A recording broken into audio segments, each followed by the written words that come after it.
Levies, auxiliary forces, standing armies, and the logistical lines needed to support them. You'll learn all about these and more in today's Europa Universalis V feature video.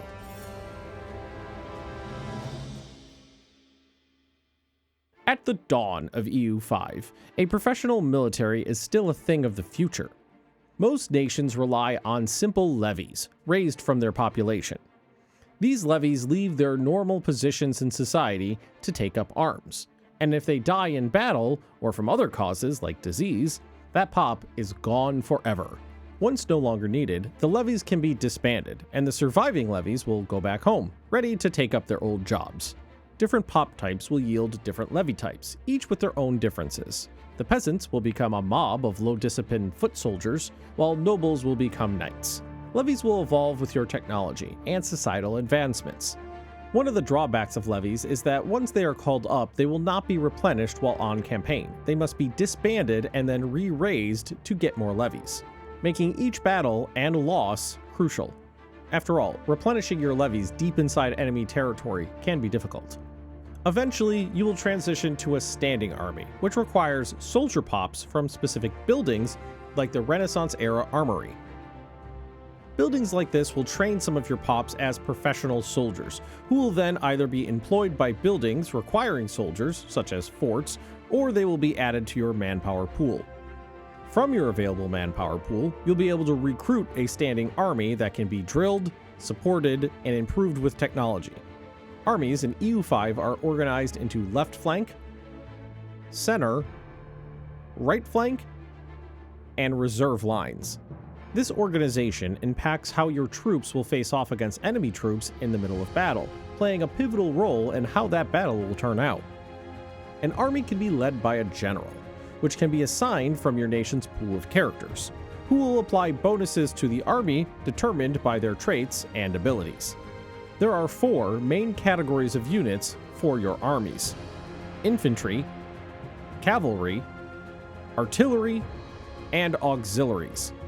Within these categories, numerous types of units exist, reflecting regional, cultural, and technological differences. This includes everything from longbowmen to winged hussars.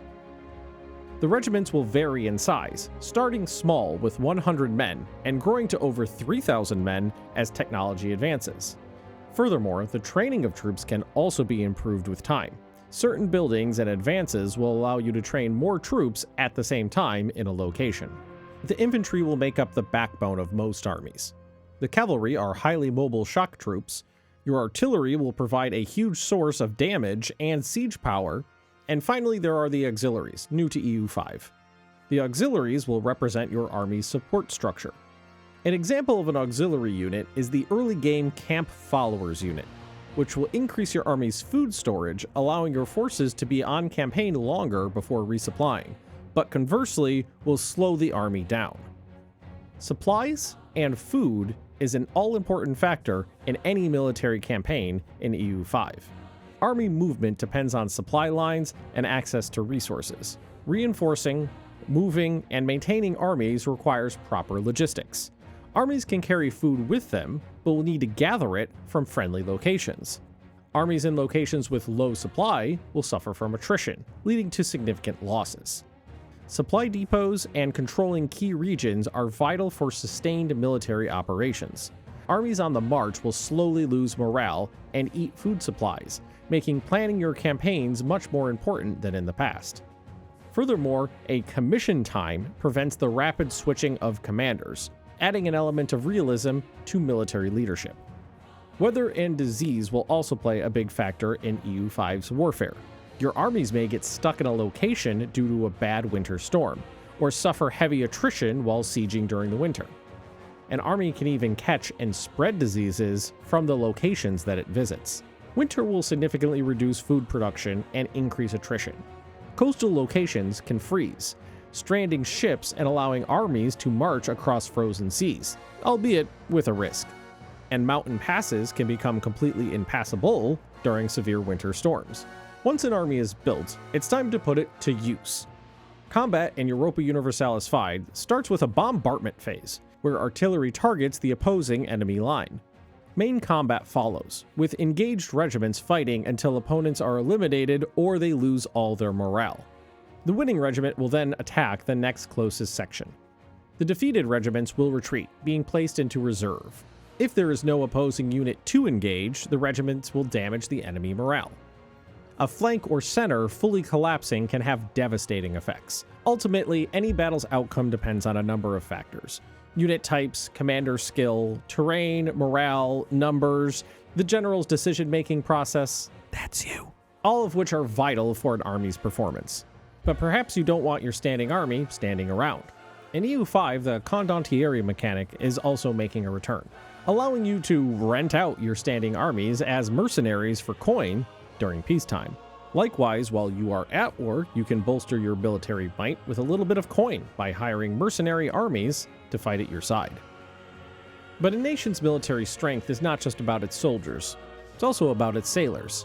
A strong navy can be crucial to the longevity of a global empire. A strong maritime presence is vital for proximity propagation and trade. The game has different types of sea zones, which will impact ship movement and naval combat. Controlling critical sea zones can be crucial for wartime and peacetime trade, power propagation, and army transportation. You can also logistically resupply your land forces with your navy, vital for some overseas conquest.